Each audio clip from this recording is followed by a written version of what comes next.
You have landed on The Substance. I'm your host, Philip Marinello, and I'm real happy you decided to join us. Whether it's your first time or your 185th time, we're so glad to have you here and that you decided to join us here for this conversation. Here at The Substance, we're looking to have conversations that help us all better appreciate goodness, truth, and beauty.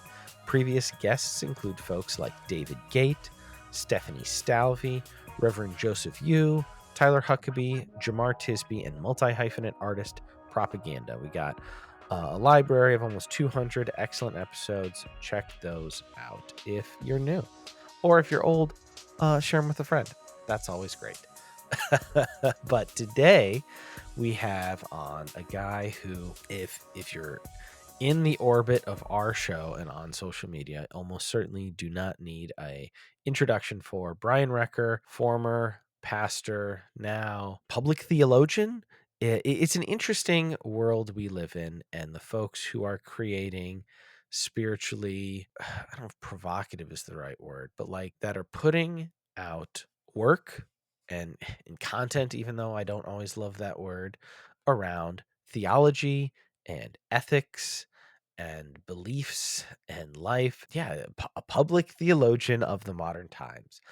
He's got a new book coming out very soon at the end of the month. It is called Hell-Bent: How the Fear of Hell Holds Christians Back from a Spirituality of Love.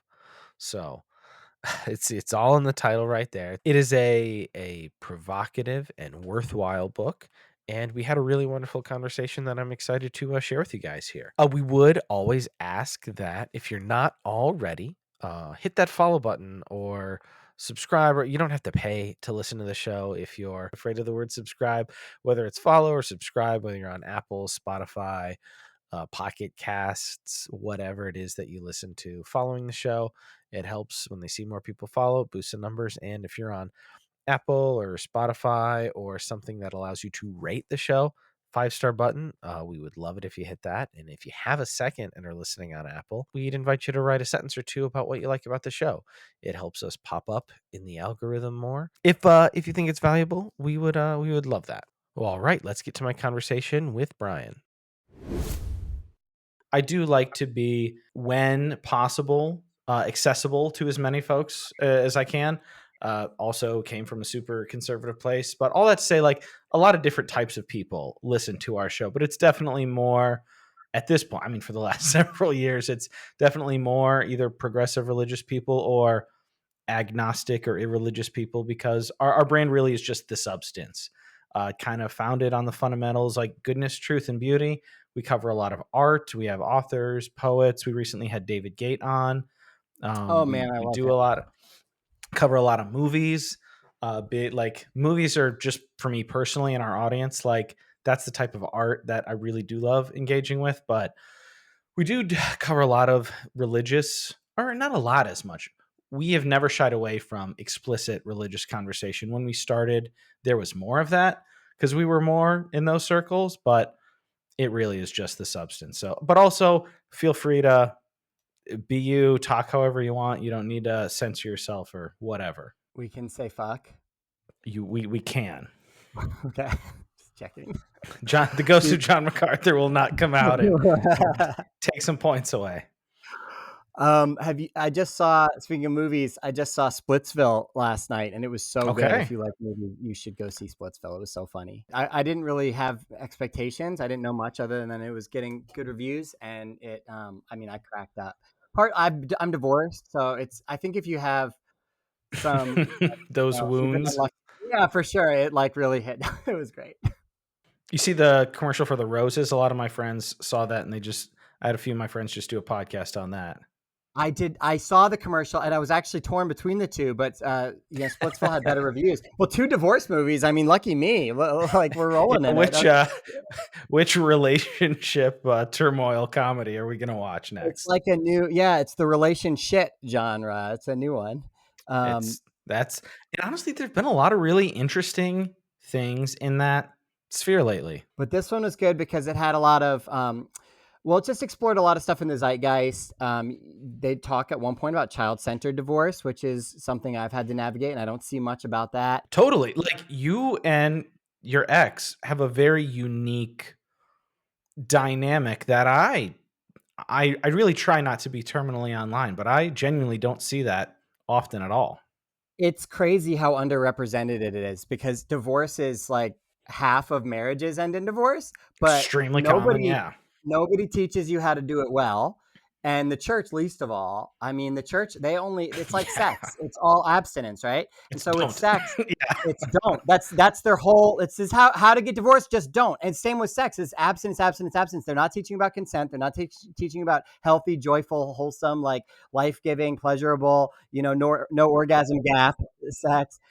And it's just this don't, and so it leads to really bad outcomes. And in the same way that I think the church does divorce worse than anybody, because there's no actual training for how to do this well if it does happen. um but yeah, I think there actually are some. So yeah, I think Scarlett, my girlfriend, is going to maybe write a book about it. There's some good stuff out there though. But yeah, they touch on that in the movie, which I was happy to see that representation, because I just don't see it.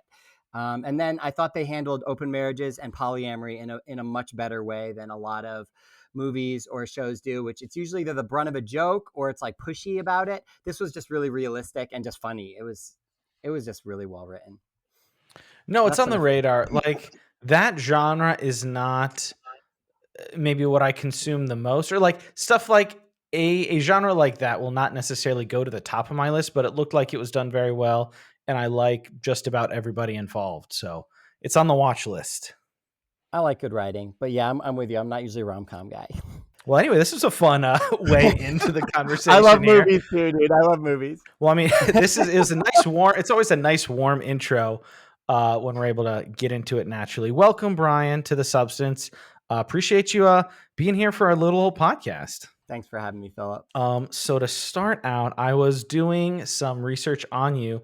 I read a bit of the book, but just your presence has been online. I feel like you are one of the creators. I mean, you've got a significant following now. So whenever somebody gets that big, it's always kind of interesting when I look at both my personal and the podcast account.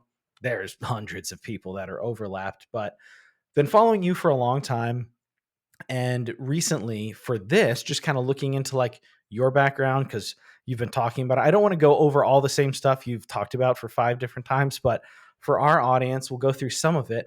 The first thing I want to talk to you about is what was it like? I don't want to make this about me, but it's interesting. I don't often meet people who know this world that much. I didn't quite have it as bad as you, but what was it like coming of age in the Bob Jones bubble?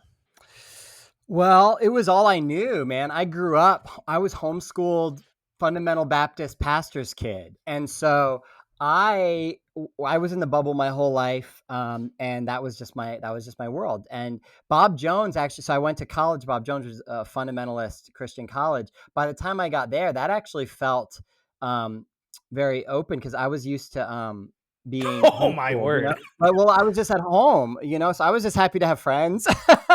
And I was used to the rules. I had rules all my life. At Bob Jones, you can't even have, not only can you not have secular music at Bob Jones, but you can't even have contemporary Christian music. Like Chris Tomlin is too, edgy for Bob Jones because of the drums and the electric guitars. But I grew up like that, so I was used to that. I It's didn't like know music. classical music only. Literally, they call it sacred music. Yeah, you can listen to like hymns and shit. That was it. Like Anything. Beethoven, you got all your Beethoven CDs. They checked them too. You had to get all your music checked. And for a lot of people, that was really hard, but I didn't have uncheckable music. That's what they called it, uncheckable music. I didn't have any. I didn't know any. And I always felt really, actually, in the real world prior to Bob Jones, I always felt very out of place because of my upbringing. Like I went to public school 1 year for fifth grade. I was 10 years old. I went to public school 1 year because I had my mom, I had a little brother, and like she was overwhelmed and she was like, fuck it, you go to public school. She didn't say fuck, but and I so don't that one imagine year, your IFB no, mother said that. no. But dude, I felt so out of place. Like I remember it was like 97 or 98. I forget. It was the year both Tupac and Biggie died while I was in We school. got And 9 years of a bubble, and then yeah, I didn't with know who kids who have Tupac been or together or for Biggie four or were. 5 years. I didn't like know anything about anything, and so I felt very stupid. And so Bob Jones was great. It was like, yeah, no, none of the music that I don't know anything about. So um, however, what I found there was that I didn't get along with the people that actually were like dyed in the wool Bob Jones. We called them Boges. We had a little name for people that like drank the Kool-Aid. They were like all in on the Bob Jones way of life. We called them Boges, and they were basically narcs. They would turn you in for rule Oh breaks. yeah. And so I was like, oh, the choice was, oh, do you want to be like a full on, you want to embrace the Bob Jones way, or do you want to like be like relatable and normal and have, you know, friends? And I chose that. And so I kind of fell into more of the rebellious crowd, and that was like my way out. I think I just, it was so distasteful. Like when I saw actually what it was like socially, it's one thing to just be at home and homeschool, but when you kind of see it on display, this is the kind of world that they wanted to create. It was like very unattractive. And so Bob Jones really caused me to deconstruct from fundamentalism. It was, I mean, it's just such a terrible, terrible place. Don't go there. I didn't realize how, like, I had the best, and I mean, listeners have heard me say this with numerous guests. Like, I had like the best possible luck in my fundamentalist upbringing that like I didn't even realize that I was a fundamentalist for a very long time. So I brought up Bob Jones. I don't know if you're familiar, you may well be. I went to a Clearwater Christian College that a lot of Oh people called yeah. Bob Jones South. Yeah, I would say it's like a Bob Jones light. Like it was Oh yeah, no, definitely the a Bob little, Jones people looked down on us. We were the compromisers. yeah, much Girls more could wear liberated. I was pants. jealous. I had friends at Clearwater, and I was jealous of them for sure. Yeah, girls were allowed to have pants. We could have more music and entertainment options. A real slippery slope to liberalism, if you Yeah. ask me. Yeah, no, man. I was a CCC kid, and it was interesting to, yeah, like you said, to see the kids who were, I don't even know if bought in was the right word, because I don't know how many people were bought in like volitionally, but who had just never had the space or like prompt to question any of that. Yeah, I mean, they didn't allow room for any kind of questioning. It was pure dogma, and it was our way or the highway. And so I think that it did make you, I think it forced people to deconstruct. And a lot of people lost their faith there because they only gave this one picture for what faith could be. And the more rigid you are, and when you don't allow curiosity, and when it is just pure dogma and authority, really, and hierarchy, I think it causes people to lose their faith.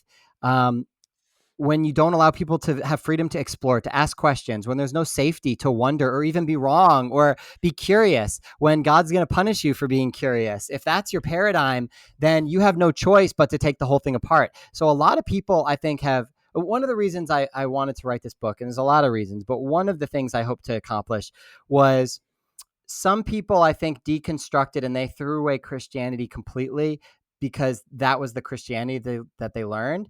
And I don't care whether or not they come to Christianity, but I do want them to know that that doesn't have to be their experience of Christianity, because actually it wasn't even a really accurate representation of what Jesus was like. And so I think that if you had to throw away Christianity because you received such a rigid our way or the highway system that didn't allow for curiosity, then it might be worth revisiting if there is something else there for you. Um, yeah, but Bob Jones didn't leave any room for that. No, because it was interesting because I knew I didn't have personal friends that went there. So I, you mentioned MacArthur. MacArthur was a big part of the group of folks that I grew up around. We had a number of masters, seminary people at our church, and I visited. I almost went to the master's college. um, Went and visited, and it was, yeah, seeing all of that, like the faux certainty. And I'm not trying to build a sermon Mm. here, but I'm trying to think of what order to do these in, because I do want to talk about like the fear-based view of things and in teaching and the relationship with certainty. Like, I feel like if you step back from it for a second, you can see why it's both like unattractive and pragmatically just not feasible. But centuries and centuries, like, that is the thing that people are drawn to. Yeah, I mean, not to make it all about hell. My book is about hell. One of the points that I make is that if hell is a part of your narrative and your worldview, you think that that's a potential outcome, especially if you're the wrong religion, you believe the wrong things about God, then really you need to be certain that you're not going there. If I, Totally. I mean, there's nothing. Hell for most people, most people's understanding of it, it's the worst possible thing that could ever happen to anybody for the longest possible period of time. And so, if that's the potential outcome, then you better be damn sure you're not going there. And so, Totally. a fear based worldview demands that you manufacture a false certainty about the kinds of things that it's not actually possible to be certain about. Listen, I don't know what's going to happen when you die, and actually nobody does. And anybody who claims to know is either selling something or they are manufacturing false certainty out of a sense of fear. They're lying to you either way, because nobody fucking knows. Like, we can just start. That's just that's just a fact. Well, Um, and also like that's a part of faith. Like it is so interesting because I was in as healthy a fundamentalism as you can, it felt like, because we were always and maybe it was, I'm sure that like being a white male was absolutely a part of my experience, but like built into me personally by my parents and like the men who discipled me, who were uh, in so many ways very good people, were like, Philip, like think for yourself, like hmm, like individuality, like search it out, the whole like be a Berean, like all that crap. And in the reform circles, like always be reforming are the same people who are like, but don't ask, like always be reforming, always be refining, but don't ask these questions, like don't ever reconsider so many things. totally. Yeah, in some ways, I think deconstruction, you could make a case that it continues the spirit of the Reformation. I do So, regularly to those people in as gentle of a way as I can. right. The problem is that for them, so it's sola scriptura was such a big part of that. So it's always be reforming Sure. specifically according to the scriptures, and specifically according to a specific view of the scriptures and Yeah. how to interpret the To their scriptures. interpretation of it. Yeah, but as we learn more and know more, and it's very clear that the Bible is not only is it not inerrant just on its face in the sense that, well, there are in fact errors, right? So when I say that it's not inerrant, like, that's because there just are errors. And so you can create really, really creative workarounds that really defy what Bible scholars who are not motivated by dogma will tell you is just right there on the surface. But also the Bible never really claims to be read that way. So that is a particular thing that's being pushed onto the Bible. That's not actually, it doesn't come naturally out of what the Bible is. Um, and so I don't love the Bible any less. I just want to be realistic about what the Bible actually is and receive it on face value. Um, No, and I think totally. we love it better. I agree because of all those things I said, like about how I had like there were a lot of unhealthy things that were in the DNA of the environment that I grew up in, and several of my close friends who are still my friends. Oh, inerrancy, yes. Oh yeah, I So threw like, you in an inerrancy loop, bro. yeah, I'll just leave it. I'll cut that one part out, but I'll leave everything else in. But like, I don't think, like, I was always very open minded. I had a lot of conversations with a lot of different types of people. Certain people like kept promoting me in like ministry and stuff with question marks. Like they're like, oh, like Philip's kind of fringy or whatever, but whatever. And I really don't feel like my deconstruction has been that extreme. But I think far and away, the biggest thing I had to not even really reckon with that hard, but like take a look at, consider, was the inerrancy question. Like, other than that, I don't feel like I've changed all that much.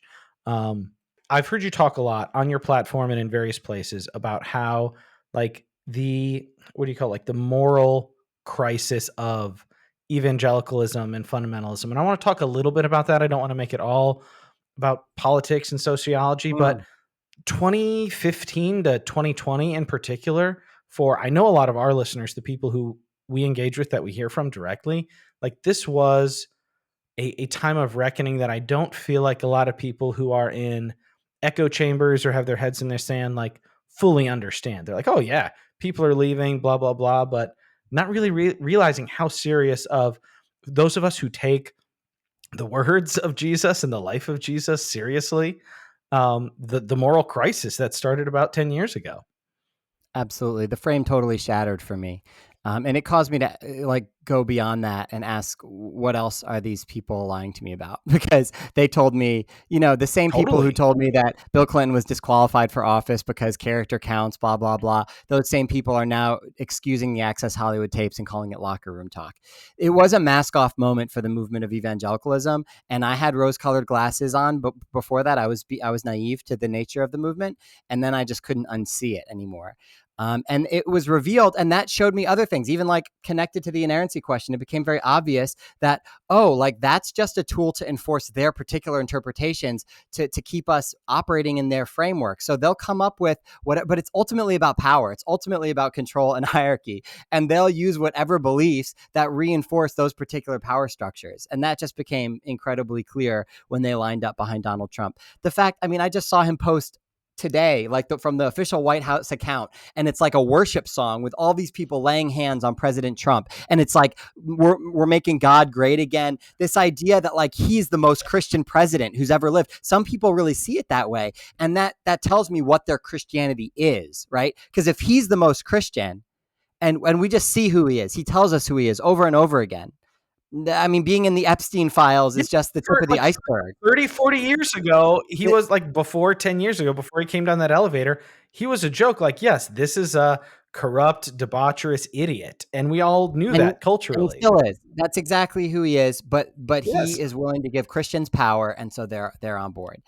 And so, yeah, the project of and really white evangelicalism in America, it became very clear to a lot of us that this has very little to do with the way of Jesus. It has very little to do with being like Jesus, loving people the way Jesus loved them, or putting into practice the actual message of Jesus, which was not a disembodied message for the afterlife. The message of Jesus was the kingdom of God, which even evangelical scholars like N.T. Wright will tell you that the kingdom of God is not about heaven. It's not about going to heaven when you die. The kingdom of God is what God wants the world to be like.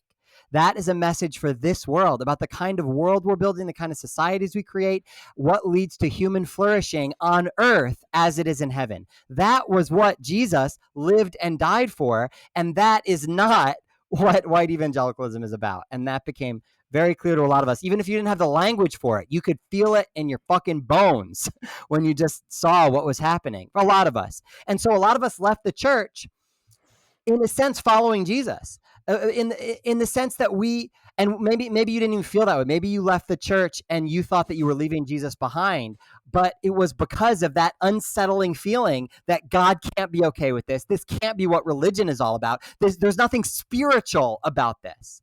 And in many ways, that's what my book is about, that the framework that I think most of evangelicalism operates really leads to something that's, I think, the opposite of true spirituality. True spirituality, Jesus defined it over and over again. It's about loving God and loving your neighbor as yourself. Every time people ask, what's this all about? That's what he brought it down to. And I don't think we can say that that is the outcome of evangelical spirituality in America. No, I think the hierarchy, particularly with white supremacy, but just in general, the hierarchical nature in so many ways, whether it be race, gender, economic standing, whatever, that is so central to a lot of that. And I think a lot of folks don't even realize it, swimming in the waters, not realizing that. And you've talked about this in your book, you can't truly love someone if you feel like they're far beneath me. They're damnable. Yeah, you certainly can't enter into a mutual relationship with them. You can love them in a pitiable sense, almost like you love a pet, or the way that a slave owner might have loved his slaves, treating them as animals, essentially. Which, shockingly, the evangelical world did not have a problem with slavery, a lot of them. No, and they rooted it in the same mindset. I make the point in the book that historically, white supremacy and Christian supremacy are absolutely linked. One of the things that made you white was that you were the kind of person who believed the right things about God. You were not one of those pagan Africans. And one of the ways that they justified the slave trade, just like they justified colonialism with the doctrine of discovery, you can Google that if you don't know what that is, but they justified the slave trade by saying, yeah, I mean, a lot of them are going to die and their culture might be destroyed, but hey, it's a pagan culture. It deserves to be destroyed. And even if some of them die right now, all of them are ultimately going to die and go to hell. So even if, a quarter of slaves die in the ship over the across the ocean in the Middle Passage, even if a quarter of them die, at least they're going to get the gospel, and then they have the opportunity to go to heaven, which is what they really need. Because what good is it if they all die in their pagan nation? Even if they're, live long, happy lives, they all die and go to hell. They need us. They need our gospel message. And that was a spiritual justification that essentially baptized slaveholder logic. And really, you can see that across the board in any time that conversion is the center of your spirituality. And if hell is in your gospel story, then conversion is the center of your spirituality, because it's actually if you think that somebody's going to go to hell for not believing what you believe, then to really love them, you must in fact convert them and change them. And so it creates a colonizing mindset towards the world, which many of us were raised in. Many of us were raised with that really a disdainful and superior outlook on people who believe differently from us. And that was built on like the fear and punishment dynamic, because a lot of us were, and I was as well. I distinctly remember when I was first given it like the hard sell of salvation from hell when I was like 4 years old. And I was like, that's what I was literally going to ask. How old were you? So I do this. I've had the opportunity to do some talks about the book in different places. And usually it's a context where most people have some sort of a Christian background. And I'll usually do this thing. And it kills every time because it's a very sobering moment where I have everybody, I say, okay, if you are here and you were born again at some point, you were converted at some point, you accepted Jesus into your heart at some point, like if one of those kind of things happened, you got saved, right? If that ever happened, you stand up. And typically in the group I'm talking to, everybody stands up. And then I'll say, okay, if hell was in your mental model when that decision was made, like you thought that maybe the consequences for not being born again, not being saved, not being converted was that you might go to hell. If that was in your mindset when you made that decision, stay standing. And like one person will sit down. Pretty much everybody who made that decision had hell in their mind. And then I'll say, if that happened before you were 10 years old, remain standing. And again, it's almost everybody is standing. So if you were raised in Christianity, then you very likely made a decision to be in a relationship with God at some level, with hell as a part of the consequence for not being in that relationship. And you did this when you were very, very young. In other words, this was formative in your idea of what it even means to know who God is. Who is God? Well, God's the guy who's going to send me to fucking hell if I'm not in a relationship with him. That's who God is. It really twists our very idea of what or who God is, what it means to be in relationship with God, what it means to be a Christian, what it means to love other people or even love yourself. What it means to be a human, exactly. What it means to be a human being.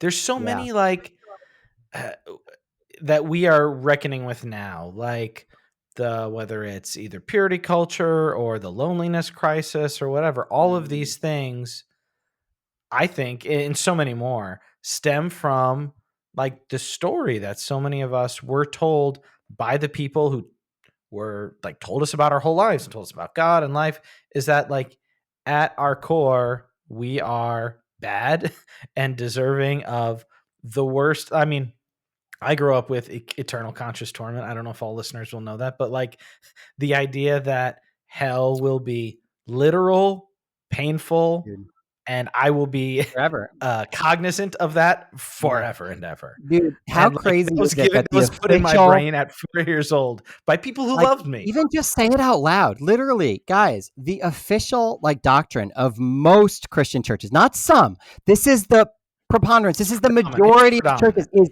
eternal conscious torment. That's the name of their. I didn't come up with that. That's not like a pejorative title that I came up with. That's not like a liberal like slur. No, it sounds like one. It sounds so bad. They own that. I love to just get people to defend hell. I want to do more debates because it's like I love the fact that somebody will stand there and defend the doctrine of eternal conscious torment and still have the gall to say that they believe God is love. I don't know. I think it's pretty easy to get to not that from God is love. If that's your starting point. Like if torment is your starting point. Yeah. But I mean, all that to say, like, that was foundational to our identity. So whether it's like, oh, whether it's personal relationships or work or one's view of self or one's view of anything, a lot of our foundations were like, you're bad and you're probably going to end up like, you're very likely to end up with like the worst possible thing, and you deserve it because of who you are, like essentially who you are and what you've done, but really who you are. Like that's that's wild. Yeah, so it does. It breeds shame. It also, for me growing up in that, I really struggled with my assurance of salvation for many years. I think some folks will relate to that of like, if you grew up in Totally. a place where it was really emphasized, and most evangelical churches aren't talking about hell like they used to, which by the way is a real failure of integrity because they still believe in it exactly the same way. They're just trying to be seeker sensitive. They learned that from the seeker sensitive movement. So now they don't talk about it, but it's still in their statement of faith. They still believe it. They just don't talk about it. But when I grew up, it was talked about all the time. And so I felt afraid all the time. And so I was constantly praying sinners' prayers, That was like my number one spiritual discipline, was just getting saved over and over again. Praying for salvation. Yeah. Yeah, and it's the opposite. Again, that's not what spirituality is. That's the opposite of that. That didn't make me more I wasn't more connected to myself, more connected to God. I didn't feel more deeply loved and therefore loving. Well, and the like the starting point. relationship with God is fundamental. Like we talk about, so that was yours. And I mean, I didn't have the assurance struggle that many, and maybe it's just because of the way my brain is. I was like, but I definitely did it like plenty of time. Like I prayed the sinner's prayer plenty of times, but I know several of my close friends like lived in terror of that. And if like your relationship with God, that's foundational, we go, oh, like why do all those, not all, but why do so many of those environments have these unhealthy churches with all this abuse, or all these marriages with all these abuse, like all these like hierarchical relationships that are patterned Totally. after like their view of God, Oh, where I it's mean, we're the told that. person at the top is Right. gonna That's it. like punish and exert And we his deserve it. will You deserve punishment from an authority figure for if you don't basic conform human. perfectly. Yeah. And for what? Like what are the things that get you punishment? Like I felt worthy of damnation when I was going through puberty, like really just basic human developmental stages, right? Bro. And again, I had it better than some, like the sexual development of men and women in that world is nuts. Yeah, I think that when you might you think that God might like burn you forever in torment for jerking off, like that's a tough thing for a teenage boy to deal with. I think that's Or like having a thought, even like, or right. having any thought. Like, yeah. That's a fun one. And so yeah, you said like some of the friends, were more afraid than others. And it is almost like the more seriously you took it, like the more you believed what they were telling you, like the scarier it was in a sense. Because how could you not? I mean, if you really believe, it's like I felt like I was supposed to be thinking about hell more because like we would do soul winning. My dad is like the king of passing out a gospel track. Like he will not just like I always hated it. I was always bad at it. Whereas my dad would get I'm you in a same. conversation. Like, cause I felt like this is pushy. Like nobody likes this guy, right? Nobody wants to be that guy, but I felt guilty. So I did it out of guilt. But my dad would get you in a conversation where like in 3 minutes, he's like, if you were to die today, do you know where you would go? And I felt bad that I wasn't more like that. And I thought that that's what spirituality was. That's what it meant to be spiritual. My dad was more spiritual than me because he could be evangelistic in that way. Because yeah, if hell is real, then that's what we're supposed to all be doing, is saving people from it. And yet my instincts were right. That's actually not a way that I want to be. I don't want to be a pushy jerk. I want to enter into relationships with mutuality, not condescension and superiority. And so we were taught in this framework to actually see certain things as spiritual that were in effect alienating and not spiritual at all. And so it really robbed us of our ability to intuit what good and spiritual behavior even was. So like your own journey of rethinking these things, you did them while you were in pastoral ministry, right? Yeah. And really it continued after. I would say it started when I was a pastor around 2015, 2016, when Trump was elected. It was when I really started to think more deeply about a lot of different things that I just realized I had been kind of sleepwalking through in some ways. And it came to a head in 2020. I put my resignation in at the end of that year after like that summer where things just were so bad. And I I had like no respect for the community that I was a part of because of the ways that they were going. And because I was a site pastor, I was kind of accountable to a larger structure that said, hey, we're not going to get political. We're not going to like make this about Trump. And it was just like, okay, I understand the desire to not get political at one level, but at another level, this is like a discipleship crisis like we've never seen before. And it is literally, this is our guy. Like this happened on our watch. It's not just that evangelicalism, some of them like voted for Donald Trump. We have Trump because of white evangelicalism. White evangelicalism gave us Donald Trump. This is our problem and this is our house. And we're supposed to be the spiritual leaders, the shepherds of this. And we're just not even going to talk about it. It felt like a total abdication of duty. And I couldn't do it anymore. And so that was ultimately why I cut ties. But in the background, I had been processing a lot of things to include the hell conversation.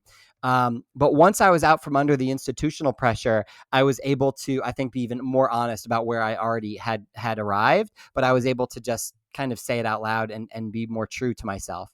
I think in some ways, I make this point in the book, I talk about the institutional pressure of evangelicalism because I talk about, hey, okay, hell is not clearly in the Bible. So why does everybody believe it, right? And ultimately, it's because the system demands it. And one of the ways that the system demands it is by really enforcing it through a pastor that caves in on hell, or that's how it'll be viewed, right? If they change their mind on that, it'll be viewed as a slippery slope into liberalism. They will be looked down upon. They'll be thought of as a heretic, as a backslider, as basically an unbeliever, as a non-Christian. And that's a really hard thing, to lose that belonging from your community. And that's something that we don't talk about enough. Like people are like, oh, cut all these people out of your life, cut this and that. But I mean, if you don't come from immense privilege, deconstruction and leaving those circles means it's incredibly childcare, means jobs sometimes. I mean, for you, that was economically, like that was your job. Absolutely. No, for a pastor, pastors have more theological education than the average person, but I think they're less able to be honest about theological positions in terms of being objective about them than the average person, because they have too much to lose, both financially the economic realities. Yeah, absolutely. It's really costly. And so I think you just have to reckon with that a little bit. But no, to your point, the loss of belonging it's really hard. And I think for people that have deconstructed, there's often a really lonely road on the other side of that. What I did find, though, is that is a really important phase in the spiritual journey. I mean, there's not a spiritual journey without a wilderness. That's always a part of it. There's always a descent into hell that precedes any kind of resurrection. And so I think that many of us have found, though, that on the other side of a lot of those costly losses, we have been able to become more our true self and actually listen to ourselves for the first time in some ways, because fear doesn't let you listen to yourself. There's no safety there. You have to be safe in order to listen to your conscience and explore and ask questions and be curious. But when the fear of punishment is hanging over your head, there's no safety to actually be true to yourself in that way. And so on the other side of those losses, you can find your true self. And I think a lot of us have discovered that there's a better, brighter, more loving spirituality on the other side of deconstruction. Not less spiritual, but more. No, that was the next thing I had my notes to talk about, like the spirituality of fear and judgment versus the spirituality of love. Yeah. So the reason I wrote my book was because there's other books that point out like, hey, the Bible doesn't say what we thought it said about hell. Like eternal conscious torment is not as clear in the Bible as you've heard it to be. There are other books that do that. But what I realized was that you can't just take hell out and be like, okay, and the whole thing still works. No, hell was it's so central. It really shaped our whole spirituality. So the first part of the book, I call it a spirituality of hell. And I really show how this really did shape our whole fundamental understanding of God, of ourselves, of other people, and really corrupt spirituality at its very core. But when you take that out, you have the opportunity to, I think, rediscover what Jesus was actually pushing us towards, which was a spirituality of love that starts with our belovedness, not our deservingness of punishment, but that actually every single person is an image bearer of God, that we're all brothers and sisters, and we're all worthy of love. And that was central to the message of Jesus. And you just can't get there very easily if hell is a part of your worldview. No, I mean, and this is where I don't know where the bulk of our listeners are on this. And I honestly, I resonate with a lot of your content and the way I've heard you talk about. I've always been very comfortable with What's the right word? Like tension and or ambiguity, because it's Yeah. not a cop out, because I got a wife, I got a kids, I got a job, I got a podcast. Fascism is taking hold real bad in our backyard. So like there's a lot going on. I don't have to be constantly going, what's my 10-point reason for what I believe about the afterlife? Like that, not that it's unimportant to consider eternal Mm, cosmological realities. Like that's good. That is good to totally. do, but it's not like I must be doing that or I'm irresponsible or something. Well, I think the reason for why you pursue any of those questions is important. And I think when you have a fear-based Yes. worldview, the reason you need to be right about that stuff and figure that stuff out and have your 10 reasons why such and such theologically, the reason you need all that is because you need to be right to avoid punishment. Yep. And so, but when you take that out and you realize, okay, at the end of this, like, okay, I don't know what's going to happen when I die, but one thing I'm pretty certain of is there's not going to be a test that if I get, it's like a God test, and like here's all the answers about God, what you believe about God, and if you get some of those answers wrong, you're like eternally tortured. I don't think that that's what's going to happen. This is not about testing to make sure that we get all of those answers right. It's not about avoiding punishment. I do still think it matters what we believe about God, but not Totally. it doesn't matter because it's about avoiding punishment. It matters because what you believe about God shapes the kind of person you become. And so for me, I have been able to make this switch. When you step out of fear-based religion, one of the best things is you can make the switch from asking, well, am I right? Am I right? And you want to be right because you want to be certain because you don't want to be punished. But that doesn't matter. That's not what it's about. A better question is not, is this belief right? But does this belief make me more loving? What kind of person is this helping me to become? Does it help me love my neighbor better, love myself better, and love the God that I believe inhabits all of us and all creation better? Yeah, And when the that's your starting ultimate, point, he says it all boils down to, do you love God and do you love your neighbor? Not, are you trying to appease God because you're terrified of him? But do you love God and do you love your neighbor? And yeah, that's you'd think if it these people who love the Bible so much, and I esteem the Bible very highly, but we have the Bible. Some of these people believe every word in the Bible, blah, blah, blah. But Jesus said, hey, this is it.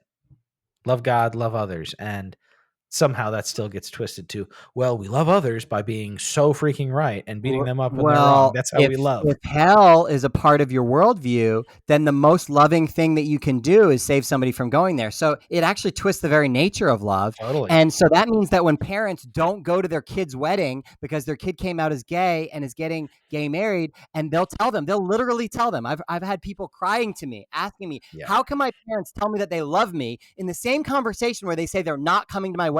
And they say, we can't come because we love you too much to condone your sin. We love you too much to put a stamp of approval on this sin that's actually going to lead you to hell. And so it's actually out of love for you that we are going to reject you because where you're headed is to hell. So you can't love somebody where they're at when they're going to Well, hell, and the according to you. crisis of that, I don't want to make this political again, but I think about this every day, all the time. And I don't want to paint with too broad of a brush foolishly, but the same people who say that, like, I can't love you by affirming a bad thing, have Trump flags who's like a rapist and a thief and a swindler and an adulterer and a liar. Like, they have his merch. Like, but yeah, they can't affirm your tattoos or your adult, consenting adult relationship. Like, Yeah, none of it have is we going thought to about be this for 2 seconds? Yeah, none of it's going to be consistent because, again, a lot of it does have to do with power and cultural power. I mean, even like I think of the Supreme Court ruling just was that today or yesterday that they ruled That's that today, yeah.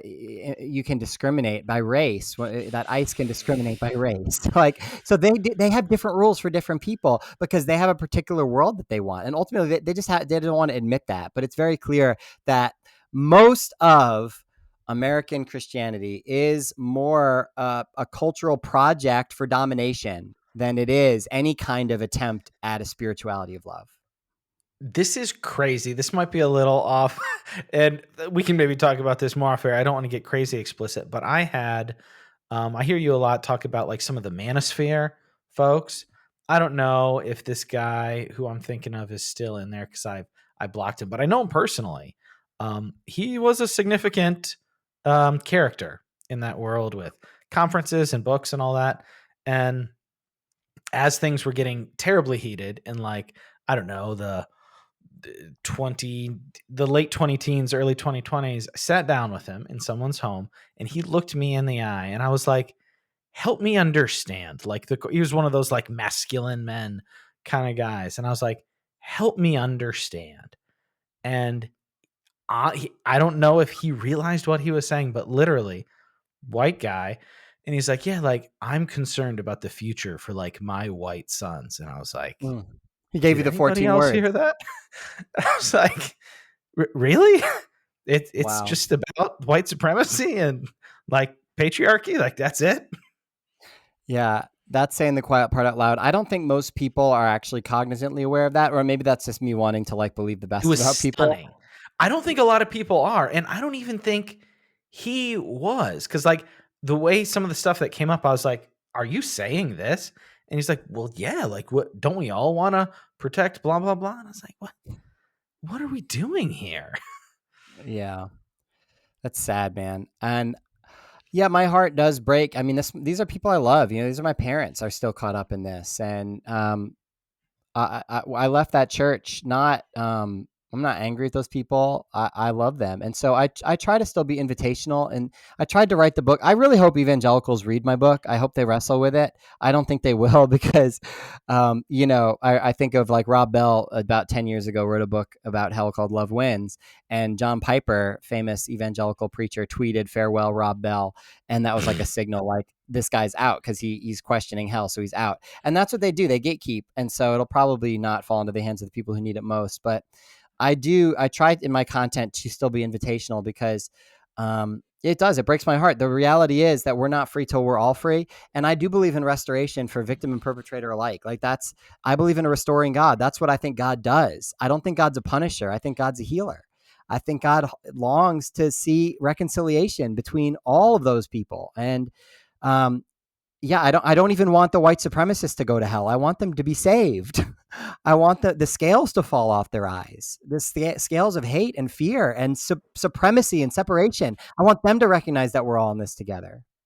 No, that is something I pray for a lot. I still would love to see certain people uh maybe get what they deserve. Like, there's a difference between like the architects of harm and the people who kind of fall under their sway. But even them, it would be cool, but I don't know if I'm that evolved. I hear you. I feel some of that too. I think we all would love to see some people get their comeuppances. I don't think that that's the best part of me. I don't think punishment for punishment's No. sake is true justice. However, I do. I mean, I'm pretty agnostic on how it all shakes out. I'm a universalist. I believe that we will all ultimately return to love. God is love, and we will return to God. All things will be reconciled together in God. That's a Bible verse. And so I believe we'll all return to love in some sense. But I do think that that could be a painful process for some. I will hold out that possibility, that return to love for somebody who's fundamentally turned away from it, that there could be some suffering in that process. But that's not punitive. I don't think that God goes out of God's way to punish people. I think that there are natural consequences for our failure to love one another in the ways that we're meant to. Richard Rohr, That's he a has good this way great of saying quote. that. Yeah. Oh, But sorry. yeah, no, the Richard Rohr quote that I like a lot. He says, "We're not punished for our sins; we're punished by our sins. That sin is its own punishment. That we are made for love, and when we're not loving, the word for sin is to miss the mark. And for me, that basically means you're missing the whole point of life. Listen, this life, it's short and it's about love and connection, or it's not about anything at all. That's the way I see it. And Yeah. I think Jesus showed us what it was about. And when we're missing love and connection, when we're instead choosing to live lives of superiority, separation, whether that's through racism or whatever form of domination that takes, we're missing what life is all about. And we're creating hell for ourselves and for other people, not in the afterlife, but right here on earth. Yeah, I don't know. I love that more people are talking about this. I have definitely been rethinking hell over the last several years, especially because I don't think that people realize how, back to that moral crisis, how much that shattered everything. Because you're like, oh, the people who told you about everything are so clearly walking down corruption with also the mindset of everything about my life is perfectly right. You're like, well, clearly not. So like you said, what else are you lying or wrong about? And when it's built on this, you can't not think about that. I don't like I said before, I don't know if I have fallen down hard. I'm probably in the circling like theoretical universalism, like because I like the idea of justice, blah blah blah. Like you Oh, don't you didn't get to want. that part of my chapter, did you? You didn't get that far. How far did you get in the book, Philip? I got through the first like not The quite first part. halfway. Yeah. So I do have a chapter, my sort of case for universalism, where I argue for it, and I do bring up the question of justice. It's not a long section, but that is the main sort of pushback that No, I no, would I'm get not from talking about people. justice because again, that's punitive. Like I'm talking about Mhm. like if somebody has warped themselves so much, like would they Sure. even want it?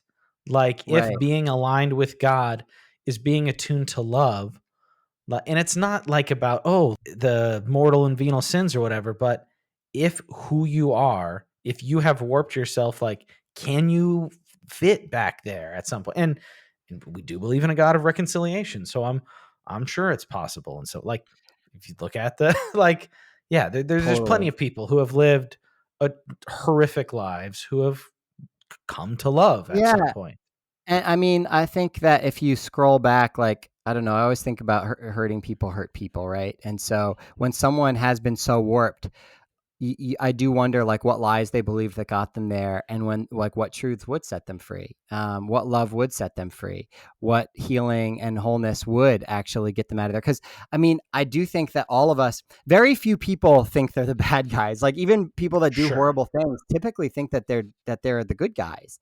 I believe in accountability.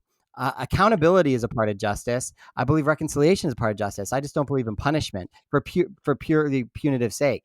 I do think that the perpetrators will know what they did, that they will be held accountable. And I do believe that they'll have to turn away from those things. And that could be a process of, some people hold out some idea of like a purgatory. I'm agnostic about the specifics. I really just trust God about it. It's not my bag. The Bible's quite quiet about it. There is this really interesting verse in 1 Corinthians 3 where it talks about some being saved as only through fire, for that day will Totally. disclose it. And I think that that's Totally. a really helpful verse because it's like, okay, at the end of the day, I think they'll still return to love, but there is this fire, not of punishment. In fact, fire is never used as punishment or torture in the whole Bible. Yeah. It's always a refining fire. Fire, Purification. that's always the metaphor is purification. And so they'll be saved as through this purifying fire, which could be a painful process, especially, like you said, some people, their true self is so layered over with like layer after layer of lie and falsehood and false self, that it's like there's barely a spark of their humanity left. But I do think that everyone still has the image of God, no matter how deeply you've buried that. I think it's in there. Absolutely. No, I absolutely believe that. But just like the pragmatic in the here and now, I would love for everybody to Mm. ultimately be there. But it's like if you're harming masses and masses of people, I'd rather have you not be harming like For I sure. hope everything is great for everybody. But if you are like the cause and architect of unspeakable pain for so many people, like you kind of made your choice, maybe a little bit, perhaps. Yeah, But I then I maybe it's think there's an purgatory, maybe interesting, it's who knows? I'm also very fine with saying I'm not quite sure. the traditional doctrine of hell, it's not even based on that, because those people will ultimately say like, yeah, Trump, he's probably, he's a Christian if he believes those things about Jesus, if he's, put his trust in Jesus as his Lord and Savior. Like it is actually really disconnected from behavior, which is why, Yeah. I mean, to come back around to even like the slaveholders, they were worshiping in church on Sunday and they believed themselves to be Christians because they believed that Jesus was God, that he died on the cross for their sins, and they had their sins forgiven by their belief in Jesus by faith. All the while, they were slaveholders. And you can say, oh, maybe they weren't real Christians. Okay, well, then stop reading Jonathan Edwards because he was a slaveholder. Like some of the people that we look at as even the sort of pinnacle of the faith. Andy Mineo tweeted something the other day that made it sound like he was deconstructing too, actually. Oh You no, remember that? he's been going hard through that for I don't really think. I mean, I guess Shailin maybe hasn't, but he wasn't even with that whole. I think pretty much everybody has. Tripley was a pastor here and there, but he also. I He I feel like all of deconstructed? those guys, huh? I thought he was pretty in it. That's He's interesting. pretty in it, but he I was liked one his of the stuff a lot, first guys actually. to. He was one of my guys. Dude, he had I grew such up a in good sound. Florida, Clearwater Christian. Yeah, like a lot of those guys had tight Orlando connections, so I would hang with them and the HGA guys. Like b- as it was building, I got to know some of those guys, and yeah, he was a pastor, but he was also one of the guys who was always most explicitly banging the drum for not racial reconciliation, like racial justice. Yeah. Anyway, side tangent. Yeah, no, I liked their stuff on racial justice, and it was interesting though, like because they were clearly justice minded, but in that world, there were just boundaries on what justice issues you were allowed to care about. You could care Totally. about Oh, racial justice, yeah. but not justice for queer people, or really not a dismantling of the patriarchy. That's for sure. So there were all kinds of limits on where you could go with your justice. There were only certain domination systems you were allowed to critique. You had to stay in line at one level.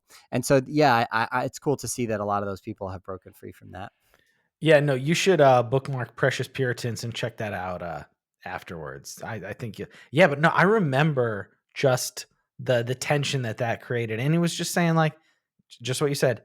Hey, slaveholder theology is bad, and we should reckon with that. And people are like, hey, now, Because it questions the whole system. totally. Because And you question anything. These people are like always be reforming, but never question our system. but it's a rotten system.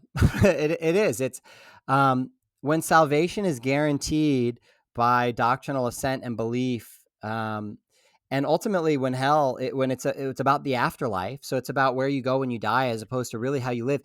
You can actually, in their model, the second half of the book, I really dive into the Jesus story, and what's apparent in their model, you don't even need the life of Jesus. You need Jesus's virgin birth to prove that he was God, and then he dies on the cross for your sins so that you can go to heaven. And so you need his birth and his death. You don't need his life. You don't need his ministry. You don't need his teachings. Oof. Um, and I don't. I do talk about the death of Jesus, and that matters to me, but not as a magical totem to go to heaven when I die. I believe Jesus died for what he lived for. And the life of Jesus shows us how to live. It shows us how to love. It shows us what spirituality is. I want the spirituality of Jesus. That's why I still call myself a Christian, is because for me, what it means to be a Christian is to be someone who is learning how to be spiritual from the way that Jesus was spiritual. I want the relationship with God that Jesus had with God. I want to talk about God the way that Jesus did. I want to follow Jesus in his life, not just believe in him so that I can go. So I want a this worldly Christianity. But if hell's a part of your story, this world just can't matter very much. It's really all about the next world. Yeah. To the detriment of this one, which multiple times Jesus and the apostles are like, hey guys, don't do that. Don't just be sitting around waiting for the next life and neglecting this one. Yeah, and so you have things like climate change, like the world is literally burning, and we're letting it burn, and Christians don't talk about it at all because this world is not their priority, and it's so silly. I don't want a view of salvation or religion or a spirituality that is unconcerned with the fate of the planet, the flourishing of the human species. If your religion and spirituality doesn't have anything to say to those like core things, it's like, oh, this is a tool for oppression. This is actually, if your Christianity doesn't have to do with the fate of the planet, the flourishing of the human species, who are we becoming? How are we treating each other? What kind of world are we building? Are we going to allow genocide to continue unabated? Like, if it's not about that, and instead it's about the next world, then it's just a tool for oppression, for allowing the world to continue to be exploited by power brokers, basically. And undeniably, you can't really argue with that. Good. Don't argue with it. Buy the book, evangelicals. We did have one question. I asked a lot of questions. This one I thought was interesting, particularly for you in the spaces you're currently in and have been in for the last, I don't know, 5-10 years. Where do you see, they said, where do you see fear? And I'll also say like the punitive systems. Where do you see that on kind of the progressive faith circles that folks can maybe watch out for and check themselves? Yeah, I think kind of the classic answer, I need to be careful here. The whole idea of canceling, I think and I think there's a place for accountability is important. We talked about that. I'm not one of those people that goes around whining about cancel culture, for sure. I think that actually a lot of those have been necessary correctives. I don't think that we've swung the pendulum too far necessarily, but I do think that in progressive circles, they can often eat their own. Leftist spaces are some of the most toxic.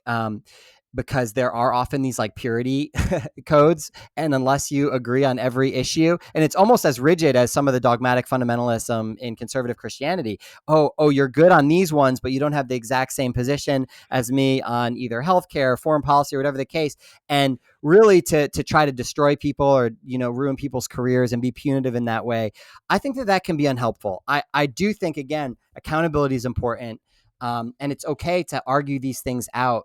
But often it does seem like the goal is often to punish. And I think sometimes in the absence of power, because like the progressive movement really doesn't have any sway, like they're not in control of anything. So they just settle for like these cheap wins against each other rather than actual wins against the dominating systems that are actually destroying all of us.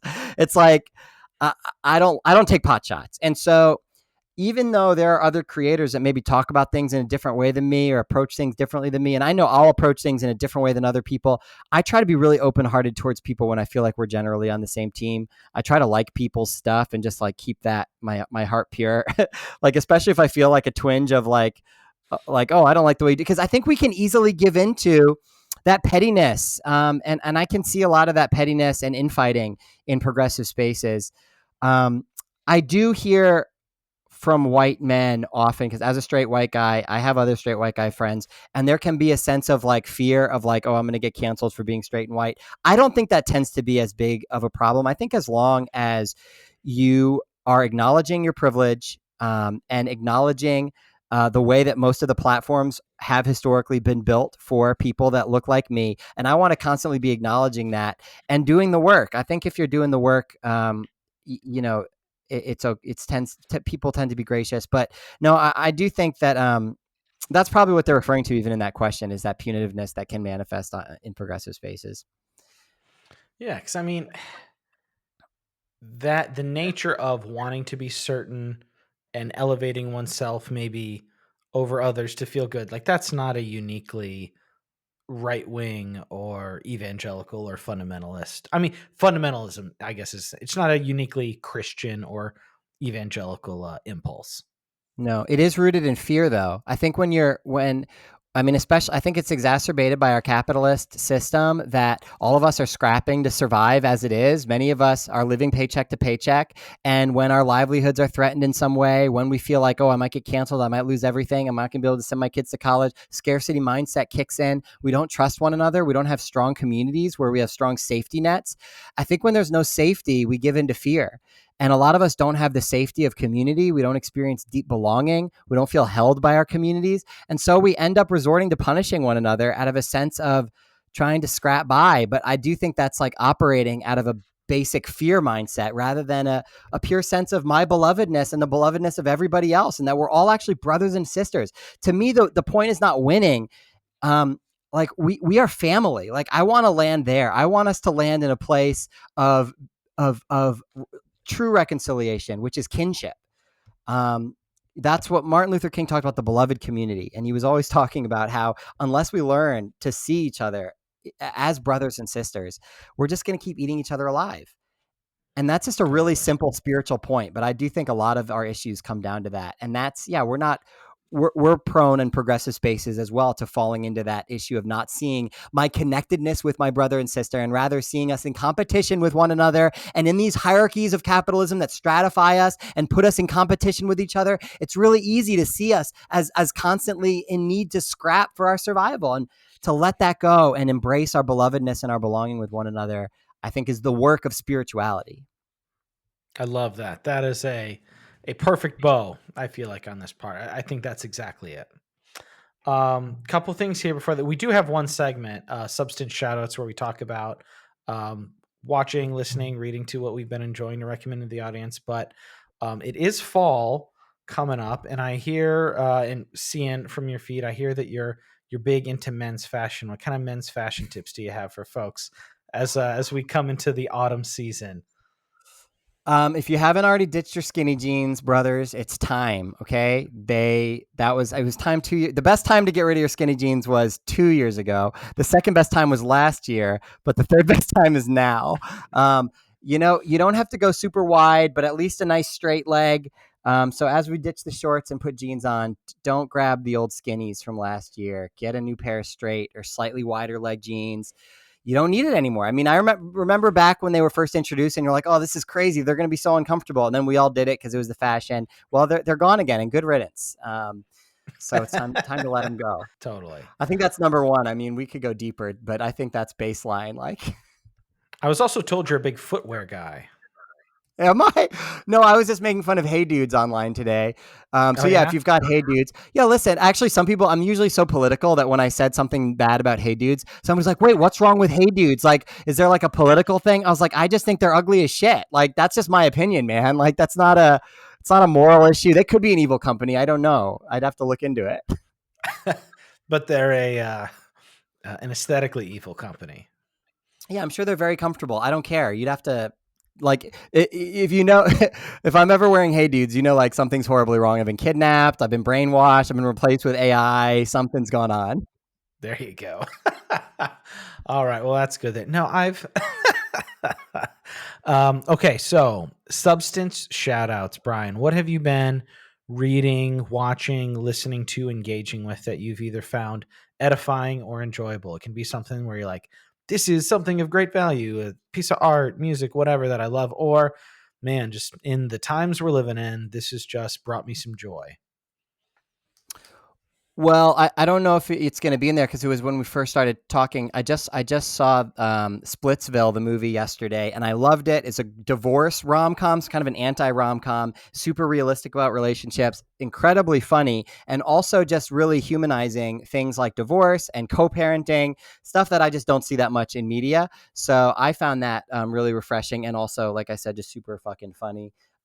A book that's really, really been ministering to me, to use a little Christianese, is my buddy David Gates' Rebellion of Care, which I think you had David Gate on recently. And I find his poetry and the essays in there to be really, really soul stirring.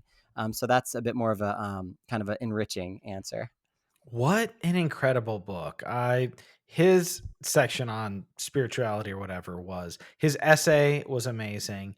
And yeah, I've read through them like in sections. Sometimes I'll just open it up at random. I really love what David is doing, and had a great conversation with him on the book, and looking forward to having him back soon to talk about. He chose the movie. I don't know if you're familiar with it, In Bruges. It's like 10 or 15 years old. Ooh, I love that movie. So funny. So good. Yeah, that was, I mean, yeah, that's some of Colin Farrell's best work for sure. Super dark comedy. Anything else off the top of your head that you've really enjoyed? I feel like it's been tough to get into a lot of reading lately because I am a big reader, but with the book launch stuff, I've been a little overwhelmed. So that poetry book is one that I've touched on. No, I guess no, nothing else really coming to mind. So I'm not going to force it. So I almost made a joke about it towards the end, but your wrap up was so good, I didn't. And it wasn't even a joke, but an offhanded comment. Have you ever seen the show The Good Place? Oh yeah, incredible. I think it's genuinely one of the best things culturally made in a long time. It's just very funny, as like a comedic show should be at its heart. It's smartly written and very funny. But anyway, Jamila Jamil, who plays Tahani, recently launched a podcast called Wrong Turns that I've been listening to a lot, and I love it. I've always enjoyed her public platform, but her new podcast is very good. Yeah, she's awesome. Have you ever interacted with her? No, she's a good follow though on social media. I like what she puts out. Very good follow. Oh, and I've also been watching, I think he's Kansas City or Kansas City adjacent. David Desmalchin on YouTube. His Grave Conversations are also very good. Like, people do promote some of their stuff there, but it is a very, like, they're sitting in caskets talking some silly stuff, some promotional stuff, but then also about some serious, like, substantive stuff. It's a very fun, like, 20-minute watch, like on a lunch break. Probably so many people are saying Andor, but I am also watching Andor, and that's really good. Totally. It's so wild that Disney made something so It's well made and anti-fascist in this time. Yeah, Did they know? it does right. It does make you think like, it's like if they give you just enough to pacify, it's probably part of the strategy. I don't know. It makes me skeptical of the whole thing, but it's fine. I can still enjoy some Star Wars. Totally. Well, Brian, thank you for your time. No, we're probably not the largest outlets, certainly, that have had you on, but we appreciate what you do. I also know that particularly some of the women in my life really appreciate your um, non-obnoxious but genuine feminism, modeling that for the straight whites. It's appreciated work. Oh, that's really cool, man. Um, can I give a proper pitch for when will this go out? This will be coming out soon, so So it'll still be pre-order season before the 30th yep, then? yeah, this is coming out the 15th. Um, I want to let folks know that it's available for pre-order for another 15 days. Book comes out 9/30, September 30th. The book is Hellbent: How the Fear of Hell Holds Christians Back from a Spirituality of Love. And if you pre-order it, you can get a few pre-order incentives that will go away after the book comes out.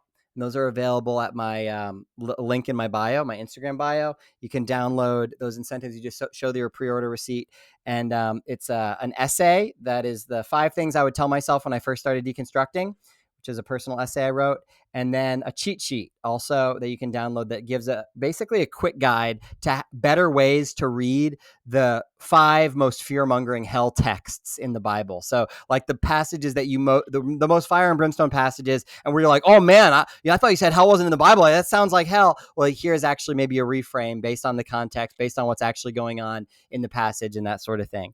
So if you're interested in that kind of a cheat sheet to like those hell clobber passages and that essay about what I tell myself when I first started deconstructing, those are only available to people who pre-order. So folks can pre-order it from anywhere and like take a screenshot or whatever and send it to you. You just take a screenshot on your phone, and when you hit that link, there'll just be a thing where you can just upload that picture.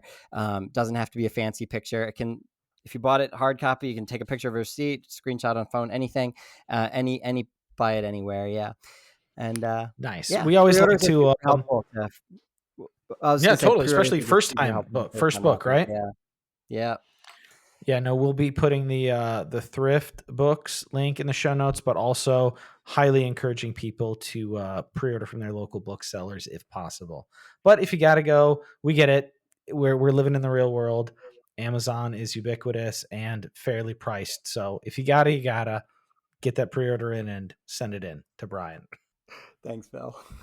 Well, excellent, man, dude. I really appreciated your time and just appreciate what you're doing. Super fun conversation, bro. So that was my conversation with Brian Recker. Hope you guys enjoyed that. And wherever you're at on the spectrum, whether you're a believer who is not interested in reconsidering, a believer who's considering openly, or you're not a believer and are like, why are these why are these folks even talking about this?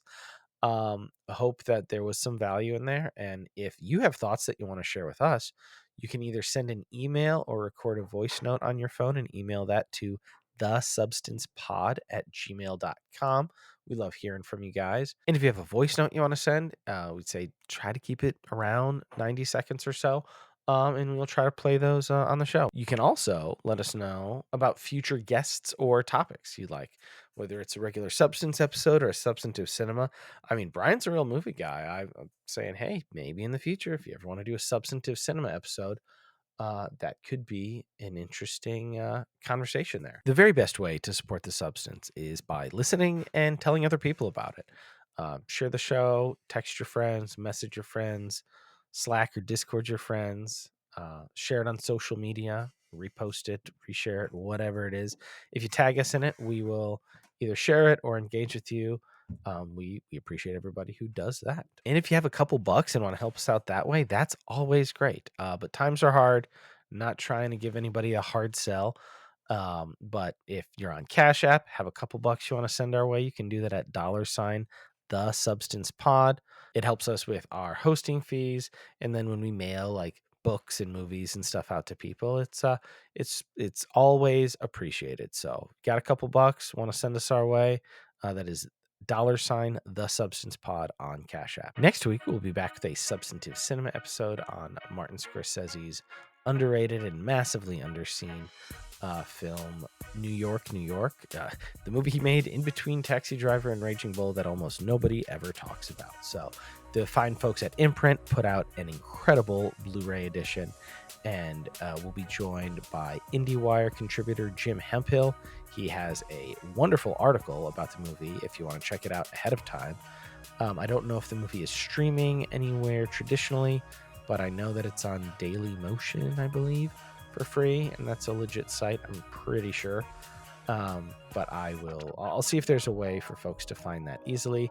The Imprint Blu-ray is wonderful, and also check your local library. So next week will be New York, New York, and it was a wonderful conversation. So looking forward to sharing that with you. So until then, I've been your host, Philip Marinello, saying thanks for joining us, and we will see you next time on The Substance.